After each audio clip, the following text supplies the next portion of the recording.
Astuce numéro 8, la transparence envers votre consommateur. Évidemment, plus vous avez une transparence, bien, on l'a vu un peu avec Google précédemment, là, la frustration des utilisateurs envers, des consommateurs envers les concessionnaires a augmenté au lieu de diminuer avec le temps.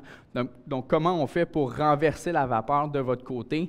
Essayez d'être le plus transparent possible avec le consommateur. C'est ce que les consommateurs veulent pas sentir qu'ils se font mentir. Donc, une des façons que vous pouvez le faire avec votre marchandisage, c'est en ayant un nombre de photos adéquat. Donc, ce qu'on considère adéquat, c'est entre 18 et 25 photos du véhicule.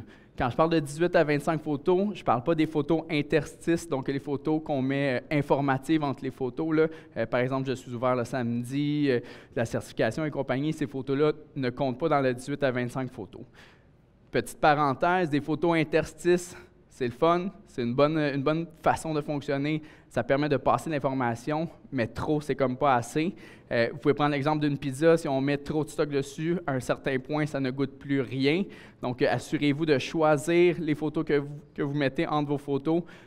Mettez-en entre 3 et 5, par exemple. C'est quelque chose qui est plus acceptable. Si vous en mettez à chaque photo, à un certain point, ça fait seulement que du bruit, puis on perd le transfert d'information.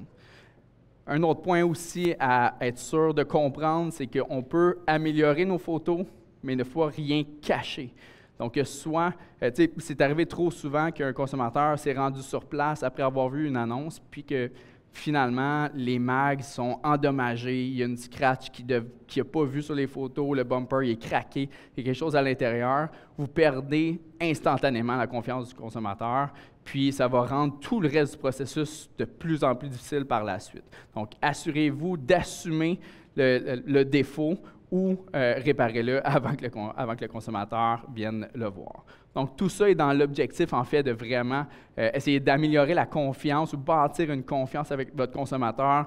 Vous le savez, avec le temps, probablement, là, une meilleure confiance va vous apporter des deals un petit peu plus faciles et souvent des deals même un petit peu plus profitables.